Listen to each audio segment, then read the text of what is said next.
Bonsoir à tous. Europalia Inde s'invite un peu partout en Belgique, un festival qui trouve donc parfaitement sa place en province de Hainaut à travers différentes pratiques artistiques que nous vous proposons de découvrir maintenant à travers ce reportage.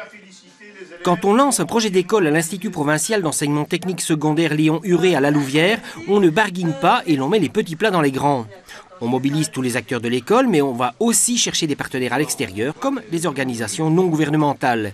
Et cette année, l'école avait un petit air exotique. Nous avons commencé en septembre, donc depuis l'année passée, j'avais décidé que ce serait l'Inde qui serait au centre de notre projet. Et avec Europalia India, on avait la facilité parce que d'abord, il y a un engouement pour l'Inde à ce moment-là, et puis il y a des expositions, des manifestations culturelles. Donc c'était plus aisé, disons, pour nous de préparer le sujet. Le but du jeu, c'est de les sensibiliser à une culture, parce que la culture indienne, on ne la connaît pas bien et pas beaucoup, disons, et puis de les sensibiliser aux problèmes mondiaux. On sait bien de dire que les élèves doivent être des citoyens responsables, mais il faut leur en donner les moyens. Et ça, c'est un moyen, puisqu'on fait entrer aujourd'hui des ONG dans notre école, donc on ne doit même pas se déplacer, et ils ont un panel de problèmes citoyens auxquels on peut toucher, de quoi on peut parler. On a pu apprendre diverses cultures qu'on ne connaît pas ici. On a pu s'intéresser sur plusieurs sujets, Et voilà, ça nous a permis de faire tout ça en partageant ça avec nos amis dans la classe, donc c'était plutôt agréable. Peu à peu, ils se rendent compte qu'ils ont des atomes crochus par rapport à un aspect du pays ou de la culture, ou peu importe. Et donc il suffit de trouver justement cet aspect qui les intéresse et de les motiver à partir de ce moment-là, et alors c'est facile. On a appris avec nos camarades de classe d'abord à faire un travail d'équipe, donc à s'entraider, à chercher de la documentation, donc même au niveau de notre branche à nous, dans notre section tourisme, ça nous aide aussi pour notre expérience professionnelle plus tard.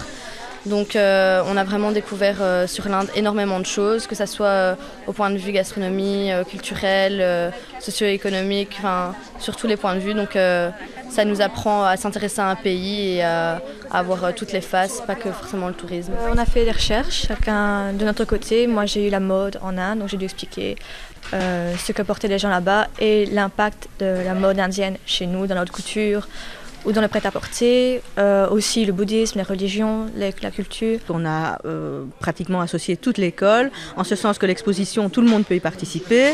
Nous avons nos collègues d'artistique qui participent de différentes façons. La cuisine, puisqu'on a un restaurant didactique qui cuisine indien, les profs de langue, les profs de français, les profs d'histoire. C'est vraiment une transversalité parfaite, si je puis dire, du travail en équipe. Et ce qui est bien aussi à savoir, c'est que l'exposition qu'on a montée, c'est 1 euro, je crois. Ouais. Pour aller la voir, c'est 1 euro.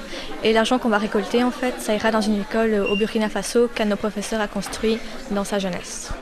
Ou quand une école provinciale se mobilise pour une autre, là-bas. La Maison Le Sceau est un bâtiment situé au cœur de la ville de Mons et il appartient à la province de Hainaut. La semaine prochaine, nous vous présenterons ce joyau de patrimoine en passe de devenir le pôle littéraire montois. À très bientôt.